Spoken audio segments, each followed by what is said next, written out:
இன்றே டவுன்லோட் செய்து உங்கள் ஃபேவரட் ஷோக்களை என்ஜாய் பண்ணுங்க.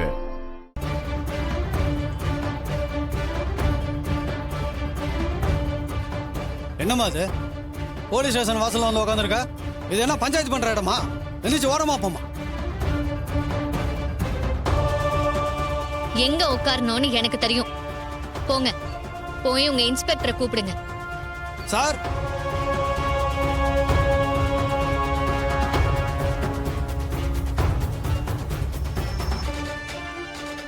என்னம்மா இது? ஸ்டேஷன் வாசல்ல வந்து உட்காந்துருக்க, சொன்னா கேட்க மாட்டியா? எந்திரிச்சு முதல்ல வீட்டுக்கு போமா. முடியாது சார். நான் எதுக்கு வீட்டுக்கு போகணும்? எந்த தப்பும் பண்ணாத என் புருஷனை அநியாயமா அரெஸ்ட் பண்ணி உள்ள அடைச்சு வச்சிருக்கீங்களே, அவரை வெளியே விடுங்க. நான் வீட்டுக்கு போறேன்.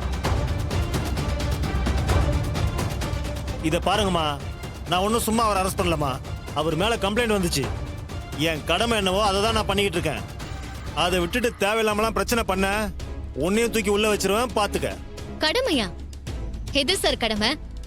உண்மையா பாதிக்கப்பட்டவங்க கம்ப்ளைண்ட் கொடுத்தா அதுக்கு ஆக்ஷன் எடுக்கிறது தான் உங்களோட கடமை. பணத்தை கொடுத்து அதுக்கு வேலை பார்க்கறதுக்கு பேரு உங்க கடமையா சார்?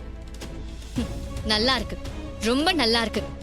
பார், தேவையில்லாம போலீஸ் மேல பொய்யான அலிகேஷனை வைக்காதமா. உங்க அம்மா கொடுத்த கம்ப்ளைண்டோட அடிப்படையில தான் உன் புருஷனை அரெஸ்ட் பண்ணிருக்கோம். ஆதாரம் இல்லாம பேசினா அது உனக்கே ஆபத்தாயிடும் சொல்லிட்டேன்.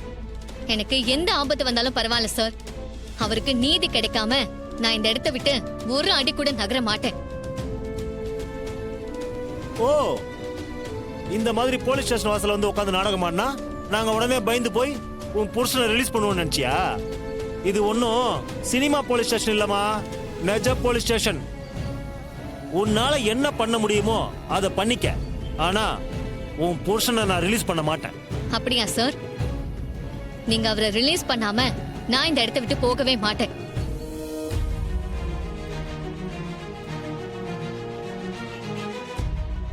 ரேவதிக்கு எங்க இருந்து இவ்வளவு துணிச்சல் வந்தது? அது சரி, தான் புருஷன் கொண்டனா எப்படி அவளால தாங்கிக்க முடியும்?